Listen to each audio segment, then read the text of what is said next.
Hello दोस्तों, आज हम स्टार्ट कर रहे हैं बिल्स ऑफ एक्सचेंज का चैप्टर। इस चैप्टर में हम देखेंगे कि इसके अंदर कितने टॉपिक्स होंगे और इसे हम अच्छे से समझते हैं। तो चलिए शुरू करते हैं। फर्स्ट, इस चैप्टर में कितने टॉपिक्स कवर है पहले हम उसे एक बार देख लेते हैं। फर्स्ट हमें इस चैप्टर में इंट्रोडक्शन पढ़ेंगे। सेकेंड हम due dates and maturity date का कॉन्सेप्ट पढ़ेंगे। थर्ड में हम जर्नल एंट्रीज का कॉन्सेप्ट देखेंगे। फिर हम इंडोर्समेंट ऑफ बिल समझेंगे। फिर डिस्काउंटिंग ऑफ बिल क्या होता है वो समझेंगे।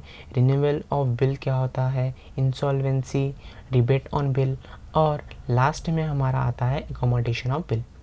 इन सभी टॉपिक्स को हम धीरे धीरे से अच्छे से समझते हैं। तो फर्स्ट टॉपिक हमारा आता है इंट्रोडक्शन। तो हम इंट्रोडक्शन की बात करते हैं कि फर्स्ट बिल्स ऑफ एक्सचेंज होता क्या है। What is a bills of exchange? A bill of exchange is a document containing the details of purchase and sale including the terms and conditions of payments. जैसा कि आपको पढ़ते ही समझ में आ रहा होगा कि बिल्स ऑफ एक्सचेंज है क्या।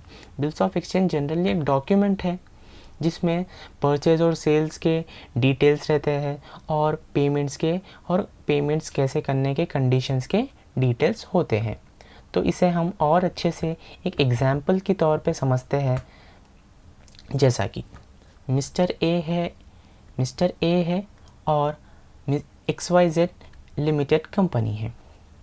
तो मिस्टर ए जाते हैं XYZ लिमिटेड कंपनी के पास और XYZ लिमिटेड मिस्टर ए को अपने गुड्स सेल करती है। वो भी किस पे? क्रेडिट बेसिस पे सेल करती है। क्रेडिट बेसिस यानी मिस्टर ए उधारी पे गुड्स खरीदते हैं।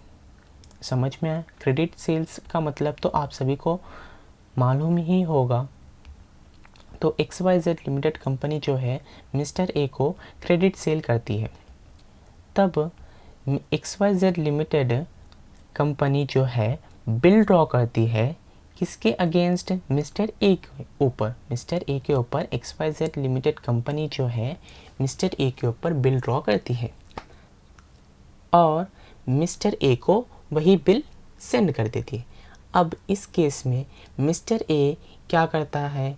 मिस्टर ए जो है उस बिल को एक्सेप्ट करता है और दोबारा से XYZ लिमिटेड कंपनी को भेज देता है। अब इस पूरे प्रोसेस को हम कहते हैं बिल्स ऑफ एक्सचेंज। इसमें होता क्या है, जनरली जब हम क्रेडिट सेल करते हैं तो पेमेंट जो है हमें बाद में मिलती है। ऑन द स्पॉट तो हमें पेमेंट नहीं मिलती है, पेमेंट जो है हमें बाद में मिलती है। तो इस बेसिस पे हम एक बिल ड्रॉ करके हमारे डेटार को दे देते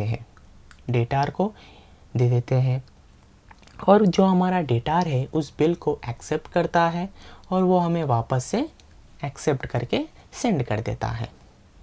तो इसे हम डेटार को ड्रॉई भी बोल सकते हैं और क्रेडिटार को ड्रॉअर भी बोल सकते हैं।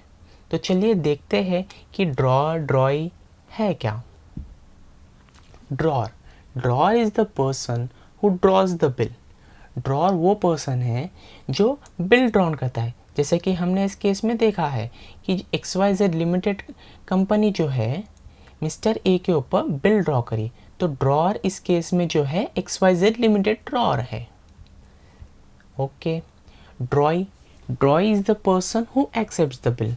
ड्रॉई वो पर्सन होता है जो बिल एक्सेप्ट करता है। तो इस केस में मिस्टर ए जो है वो ड्रॉई है। क्रेडिटार होल्ड्स द बिल।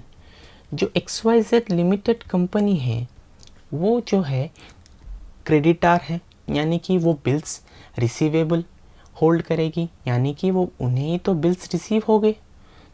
तो जिसे बिल्स रिसीव होगा वो होगा हमारा क्रेडिटार।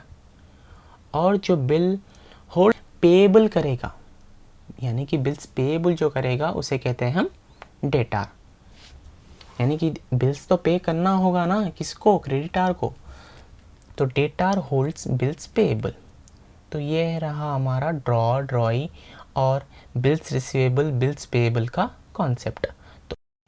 तो बच्चों देखते हैं parties involve in bills of exchange कि कौन कौन से पार्टीज इन्वॉल्व होती है बिल्स ऑफ एक्सचेंज में।